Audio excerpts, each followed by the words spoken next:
Assalamualaikum warahmatullahi wabarakatuh. Bismillah, subhanallah, alhamdulillah, wa la ilaha illallah, allahu akbar, wa la hawla wa la quwata illa billahil aliyil azim. Allahumma sholli ala sayyidina Muhammadinil fatihi lima ughliqa wal khatimi lima sabaqa nasril haqqi bil haqq wal hadi ila siratikal mustaqim wa ala alihi haqqa qadrihi wa miqdarihil azim. At-tarsusani Ajyalunas tentang golongan manusia. Yanqasimunas ila qismain urbin wa ajmin, bahwa manusia ini terbagi menjadi dua golongan. Ada Arab, ada Ajam. Ajam itu adalah nama selain Arab, itu disebut Ajam. Wayan qasimul Arab, sedangkan Arab sendiri ini terbagi tiga golongan. Yang pertama ada Aribah. Aribah ini disebut asli Arab, yang aslinya Arab atau awal mula ada bangsa Arab, yang mereka inilah. Siapa saja yang termasuk dari Arab Aribah ini adalah kaum-kaum yang kuno terdahulu seperti kaum Ad, kaum Nabi Shaleh dan lainnya. Dan mereka inilah yang disebut dengan Aribah, atau mereka inilah orang Arab yang asli. Terus yang kedua ada Muta'arib. Muta'aribah ini orang yang datang setelah generasi yang pertama. Disebutkan di sini wahum man ba'dahum min qabaili Qahtan, mereka yang keturunan dari Qahtan. Qahtan ini bisa dikatakan bapaknya negara Yaman, sedangkan kita tahu Arab itu ada dari Yaman. Yang ketiga ada namanya Arab Musta'ribah. Musta'ribah ini adalah bisa disebut pendatang, karena keterangan di sini menyebutkan Musta'ribah ini adalah Arab yang keturunannya dari Nabi Ismail, setelah eranya Nabi Ismail. Sedangkan Nabi Ismail beliau bukan bangsa Arab. Mungkin orang luar nikah dengan Arab, keturunannya ini disebut Musta'ribah. Salah satunya adalah Nabi kita Muhammad alaihissalam, ini dari keturunannya Nabi Ismail. Nabi Yuna Muhammad min zuriyati Ismail alaihissalam. Seperti kita ketahui bahwa semua Arab Musta'ribah ini dari keturunannya Nabi Ismail. Dari keturunannya Nabi Ismail ini ada Mudhar. Dari Mudhar dipilih Quraisy. Dari Quraisy ada Bani Hashim. Dari Bani Hashim dari Quraisy ada Abdul Manaf. Abdul Manaf ada Hashim. Dari Hashim ada Rasulullah Shallallahu Alaihi Wasallam. Kanjeng Nabi beliau bersabda, Rasulullah itu pilihan dari pilihan-pilihan. Kalau dalam hadis disebutkan Innallaha astafa dari Bani Adam disebut Kinanah Quraisy Bani Hashim Rasulullah Shallallahu Alaihi Wasallam. Selanjutnya nasabuhu asyarif, nasabnya baginda Nabi alaihi salatu wasallam. Nasab beliau masyhur, sudah mungkin banyak yang sudah hafal. Beliau lahir dari ayah bernama Abdullah bin Abdul Muthalib bin Hashim bin Abdi Manaf bin Qusay bin Kilaf ila akhiril nasab. Ini nasabnya Rasulullah. Kalau di Barzanji disebutkan hafizul ilahu karamatan li Muhammadin aba'ahul amjadu saunan lismihi, bahwa dari Sayyid Abdullah sampai Nabi Adam itu semua orang suci, mereka orang baik, orang soleh semua. Kenapa?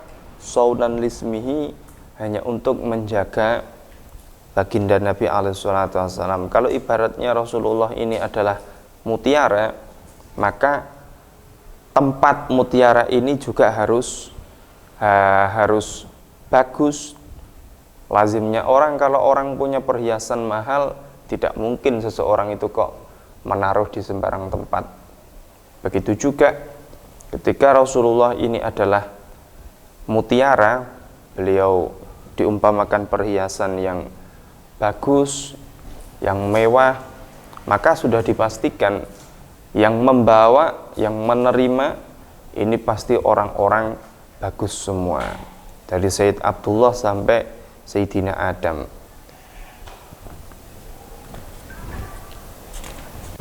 Nasabu ummihi, nasab ibundanya Rasulullah Shallallahu Alaihi Wasallam. Ibundanya Rasulullah ini juga dari Bani Quraisy, beliau berasal dari suku Quraisy. Bertemu dengan nasab ayahandanya Kanjeng Rasulullah ini pada kakek yang bernama Kilab, karena beliau Sayyidah Aminah binti Wahab binti Abdi Manaf bin Zuhrah bin Kilab ila akhir, sampai akhir nasab yang terdahulu. Dengan begitu Rasulullah terlahir dari ayah keturunan atau suku Quraisy. Begitu juga ibunya beliau, ibundanya juga termasuk dari Bani atau suku Quraisy. Bisyaratul anbiya bihi, tentang kabar gembira para nabi alaihi salatu wassalam. Para nabi terdahulu ini banyak yang sudah memberikan kabar gembira tentang Rasulullah Shallallahu Alaihi Wasallam. Bahkan dalam ayat dalam Quran disebutkan ceritanya beliau Nabi Isa, wa mubasyiran bi rasulin ya'ti min ba'di ismuhu Ahmad, bahwa Nabi Isa ini diutus, wa mubasyiran, beliau sebagai pembawa kabar gembira, bi rasulin, dengan seorang kabarnya seorang rasul, ya'ti min ba'di ismuhu Ahmad, yang datang setelah Nabi Isa yang bernama Ahmad. Lah kenapa kok Nabi kita terlahir dengan nama Muhammad? Ahmad ini adalah nama Nur. Nurnya Rasulullah itu dulu namanya Ahmad, sedangkan jasadnya itu bernama Muhammad. Semua nabi ini diutus Allah Ta'ala, dan mereka juga menyampaikan kabar, bercerita tentang adanya nabi akhir zaman. Kalau Mbah Maimun lewat guru saya bercerita, kalau Nabi Muhammad itu diibaratkan seperti penganten, sedangkan para nabi ini adalah pengombyong, ada yang bawa teratak, ada yang bawa gini semuanya. Maksudnya apa? Maksudnya semua nabi ini sudah menceritakan tentang sifat-sifatnya Rasulullah, ini diceritakan. Bahkan dalam Quran sendiri dikatakan mereka itu lebih mengenal Rasulullah sifatnya daripada anaknya sendiri bahkan. Wa akhadallahu 'alal anbiya al-ahda bitasdiqihi wa nasrih.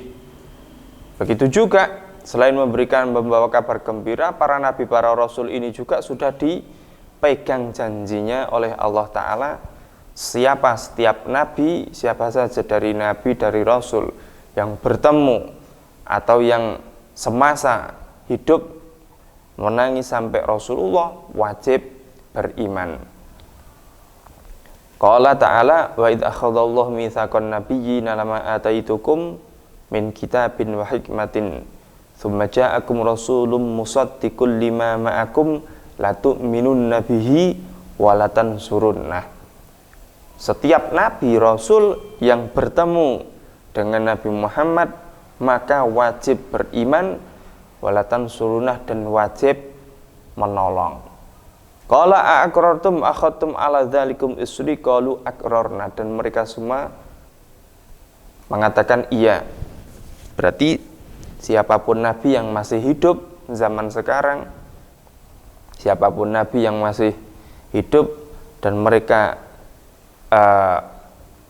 satu generasi atau berada di masanya Rasulullah SAW, maka mereka wajib beriman juga menolong. Dalam artian apa? Mereka juga bukan nabi lagi, tetapi sebagai umat baginda Nabi alaihi salatu wassalam. Seperti kita kenal Nabi Khidir. Nabi Khidir dulu mungkin iya nabi, tetapi sekarang Nabi Khidir adalah bukan seorang nabi lagi. Kenapa? Karena Nabi Khidir berada dalam masanya Rasulullah SAW, maka wajib beriman kepada baginda Nabi dan menolongnya. Dakwatu Ibrahim wa Ismail rabbahuma fihi wastijabatullah lahuma, tentang doanya Nabi Ibrahim dan Nabi Ismail. Adanya kota Mekah ini bermula dari cerita seorang pengorbanan ayah dan anak terwujud dalam diri Nabi Ibrahim dan Nabi Ismail. Nabi Ibrahim ini lama beliau tidak punya putra. Akhirnya beliau berdoa ketika umur sudah mungkin ratusan tahun baru mendapatkan putra. Tetapi begitu mendapatkan putra, Nabi Ibrahim ini diperintahkan Allah Ta'ala untuk membawa putranya pergi dari tempatnya Nabi Ibrahim. Entah ada yang mengatakan daerah mana, enggak, secara pastinya enggak tahu kita. Dibawa untuk ke Mekah. Zaman segitu Mekah belum ada apa-apa. Tidak ada tumbuhan, tidak ada kehidupan sama sekali. Yang ada di situ hanya batu. Peletakan batu pertama Ka'bah ini ada. Karena disebutkan dalam Quran bahwa peletakan batu pertama itu adalah Ka'bah ini. Ini yang membawa malaikat. Nabi Ibrahim diperintahkan Allah Ta'ala untuk membawa putranya yang bernama Ismail, dibawa pergi jauh dari daerahnya ke tempat yang tidak ada kehidupan sama sekali. Sampai di sana disuruh meninggalkan. Ini sebuah pengorbanan yang sangat luar biasa sekali. Orang tua meninggalkan anak dan istrinya, ditinggalkan di tempat yang sama sekali tidak ada tanda-tanda kehidupan. Air tidak ada, rumah tidak ada, pepohonan tidak ada. Tetapi karena ini adalah perintah Allah Ta'ala, maka Nabi Ibrahim, beliau dengan lega hatinya menjalankan perintah Allah Ta'ala dengan tulus. Begitu juga istrinya Dewi Hajar, yang beliau tahu kalau Nabi Ibrahim ini tidak berbuat atau melaksanakan ini tidak karena keinginan Nabi Ibrahim sendiri, tidak. Tahu kalau ini adalah perintah dari Allah Ta'ala. Akhirnya dibawa ke sana. Nabi Ismail yang masih kecil, bahkan masih menyusui, dibawa ke tempat yang tidak ada kehidupan sama sekali. Untuk apa? Perintah ini untuk apa? Jawabannya untuk supaya Allah mengutus Nabi Muhammad, yang mana Nabi Muhammad itu adalah dari keturunan Nabi Ismail. Sebelum meninggalkan tempat itu, Nabi Ibrahim berdoa dengan doa yang masyhur, dengan doanya beliau yang masyhur, biwadin ghairi dzi zar'in inda baitikal muharram, meninggalkan keluarga di tempat yang tidak ada tumbuhan, tidak ada kehidupan, inda baitikal muharram, di dekat batu Ka'bah. Untuk apa? Baliyuqimus shalah. Jawabannya adalah untuk supaya mendirikan sholat.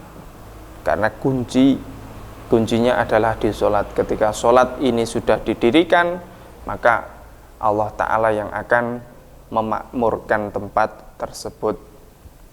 Qala Ta'ala wa idh yarfa'u Ibrahimal qawa'ida minal baiti wa Ismail. Ini cerita ini setelah berlangsung lama. Nabi Ibrahim ini mendapatkan mimpi dari Allah Ta'ala.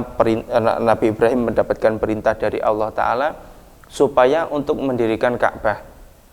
Nabi Ibrahim datang ke Mekah mengunjungi anak dan istrinya. Terus Nabi Ibrahim dan Nabi Ismail ini membangun Ka'bah. Nah, setelah membangun Ka'bah, Nabi Ibrahim dan Nabi Ismail berdoa, dan cerita ini dituliskan dalam ayat wa idh yarfa'u Ibrahimul qa'ida minal baiti wa Ismail Rabbana taqabbal minna innaka antas samiul alim. Doanya apa? Rabbana waj'alna muslimaini laka wa min dzurriyyatina. Supaya apa? Nabi Ibrahim berdoa, ya Allah, jadikan kami, Ibrahim dan Ismail, muslimah ini orang yang menghambakan diri kepada Allah Ta'ala. Wa min dzurriyyatina, begitu juga dari keturunan-keturunan Nabi Ibrahim, Nabi Ismail. Ini supaya dijadikan orang yang memang berhamba kepada Allah Ta'ala. Rabbana wa ba'ats fihim rasulan. Ini juga bentuk doa dari Nabi Ibrahim. Semoga Allah Ta'ala mengutus yang ada di Mekah ini nanti kedepannya diutus seorang rasul minhum, dari kalangan penduduk Mekah ini sendiri, yaslu alaihim ayatika wa yu'allimuhul kitab wal hikmah. Dan rasul ini adalah siapa? Nabi Muhammad alaihi salatu wassalam. Fadhailu qaumihi wa ashiratihi. Selanjutnya tentang keutamaan kaumnya Rasulullah dan keluarganya Rasulullah sallallahu alaihi wasallam.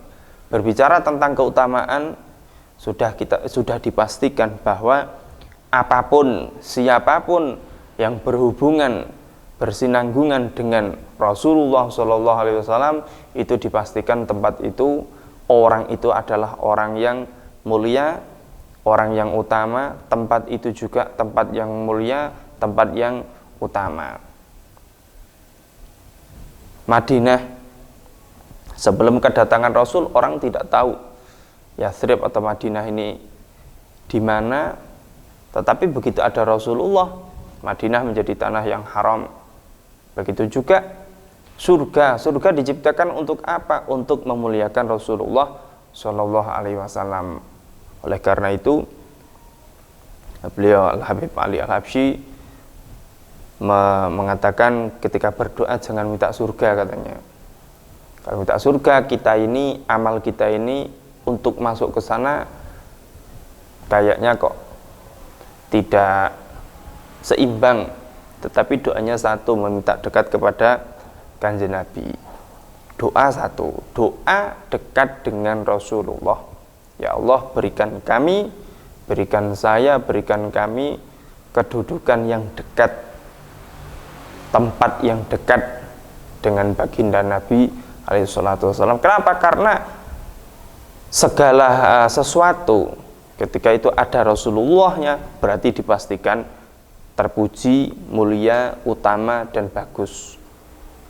Begitu juga dari kaum, keluarga, masyarakat, rakyat,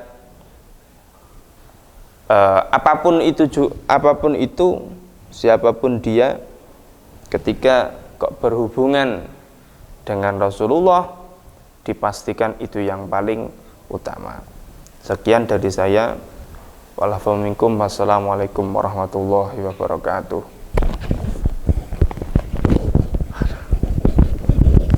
Wah, untuk tenang aku.